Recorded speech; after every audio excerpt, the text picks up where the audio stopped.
Everyone, hope you're well. In this week's video we're talking about mastering ISO in architecture photography, and we're using a staircase in the heart of Tbilisi to demonstrate that.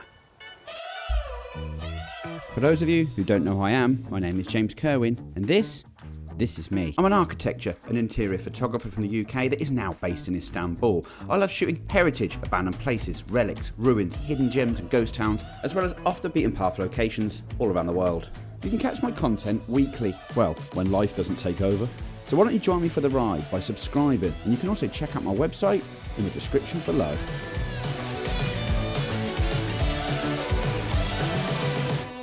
So mastering ISO in architecture photography is crucial for obtaining optimum results in tricky lighting conditions. And in this video, we're going to be talking you through step by step kind of the things to consider when shooting in high and low ISOs. So shooting in low light or high ISO conditions in architecture photography, like those behind me here, can be pretty challenging. You may end up with noise or artifacts in your images if you boost those ISOs too high, or if you shoot your exposure time way too long. There are some tips and tricks I can give you to help you along the way here in this video. And yeah, we're hoping to try and get some mood and some detail and tones into your images, not necessarily overdo it and have too much digital noise in there. Of course, creatively it can work well, but we're not looking for that in these images.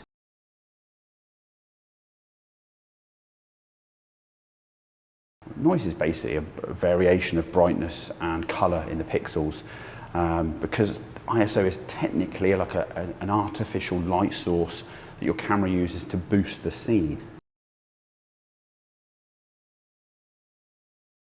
Let's just talk about the ISO scale for a second. In most cameras, like the one I'm standing here with, the Canon RP, their ISO values tend to be 100, 200, 400, 800, and it's basically stops of light. There is increments you can set in camera to be like a third or half a stop of light, but today I'm just going to be discussing the full stops, like 100, 200, 800, 16 and so on. So 9 times out of 10 when we're photographing just the architecture itself, we're going to be using ISO 100, 200, 400, maybe even 800. Why would you use 4 or 8? Well, actually, in modern cameras, that's not a problem at all. It can handle that easily and it will come out clean and crisp and beautiful. And what that can help with is limiting your exposure time, bringing it down so you're faster on site. So the higher you jump up through these numbers, the higher the camera's sensitivity to the light and the chance of introducing this noise that I've been discussing so far. Say you want to freeze motion in architecture photography, you're doing commercial work, you want to get a model shoot done, maybe something like this, then you might be able to boost your ISO for those kind of shots, and that's maybe a reason why you would want to. We're talking like, I'd consider high ISO as 32, 64 and above, and there is times where this is necessary, especially if you're trying to freeze motion in those spaces.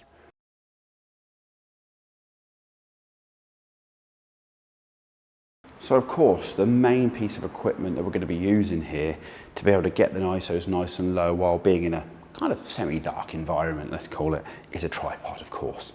On this channel, you see me use tripods multiple times, and it's no different. I've talked about them before, linked above, and I've got 2 different ones. This is the Benrose Slim. It does a pretty inexpensive tripod. It's still pretty solid. It's still going to get me great results when the camera's in a fixed position. Get the ISO nice and low, get the exposure time up, and be able to get a perfect exposure. That's what the aim is here. So me personally, I don't like really long exposure times. In the kind of locations I shoot in, that can increase the chance of your tripod being knocked, or maybe there's some vibrations on the location, and that's stuff we want to avoid because that can decrease the quality of the image.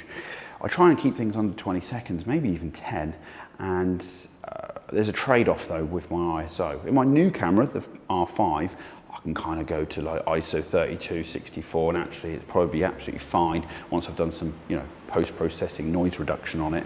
But in my old 5DSR, I talked about that in a previous video as well, I had to be careful with noise over 800, being able to make sure that there wasn't too much of it, because it would really kind of be noticeable after a while. Even when on a tripod, you're shooting on high ISO, that was just the way it was.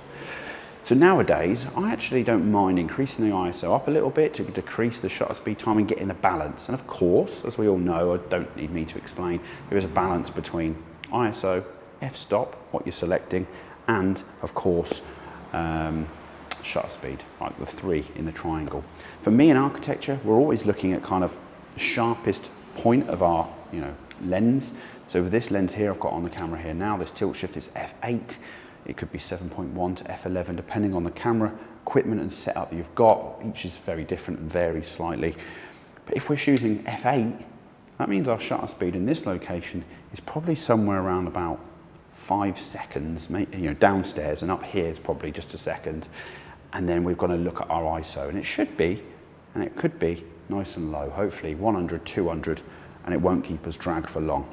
If, for any reason, the light started to fade later in the day, for example, then of course that might draw out that shutter speed, in which case we might think about just raising that ISO up a tad.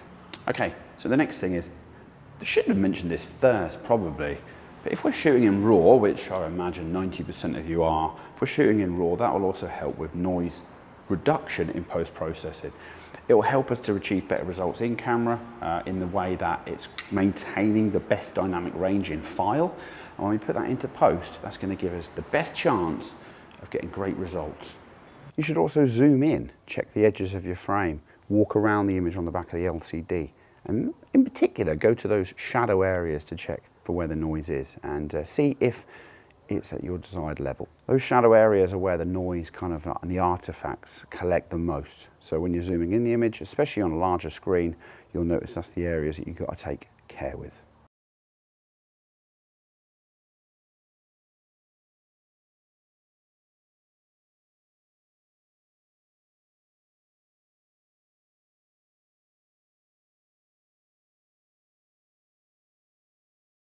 Okay, so actually, if you need to increase the dynamic range, for example, you could capture exposure brackets, and maybe 3 or 5 of the scene, maybe one stop apart, different exposure levels, and then you can combine those in post-processing.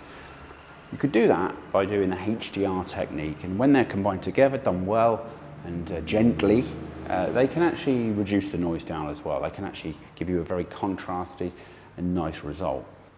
If you're shooting commercially though, I probably wouldn't recommend doing the HDR technique. I mean, many do, it depends on time on site again.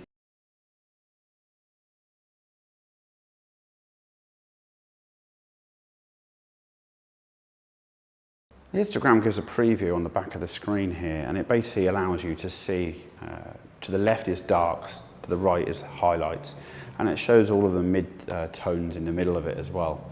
So if it's crushed too left, then that means your shadows are too dark, and too right would mean you've got too many bright areas in there. You can actually check this on the, not just live in camera, but you can also do it once you've taken the images as well, and look at the histogram on the back of a photograph that you've already taken, so one of your brackets. That's very helpful because it can give you a good starting point. If you can take a quick test image, you can see if it's a starting point as to whether you need to boost your ISO up, bring it down, whether you need to increase your exposure time, or whether you need to get brackets.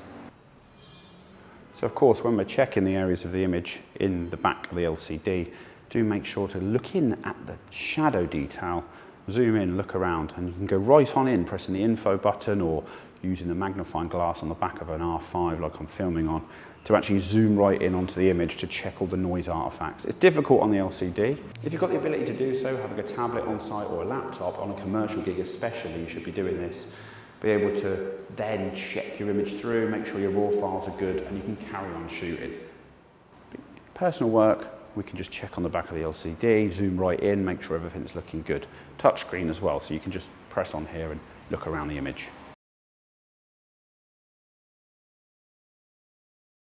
There's also a few tools you can use in post-processing. For example, Topaz and Nik software, they both have great tools to be able to reduce high ISO noise in your images and get rid of some of that colour and grainy effects that you get in the back of the shots. Of course, in architecture, you might not be at those numbers, but nevertheless, used correctly, those tools are great.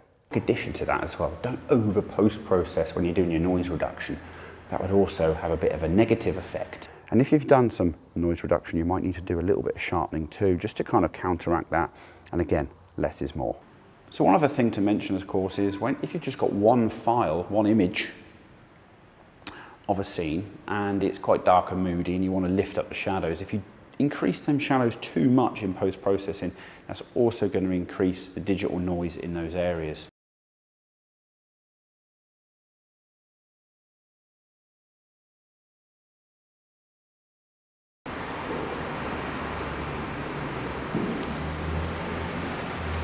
think that's us. So what are the key summaries here to take away?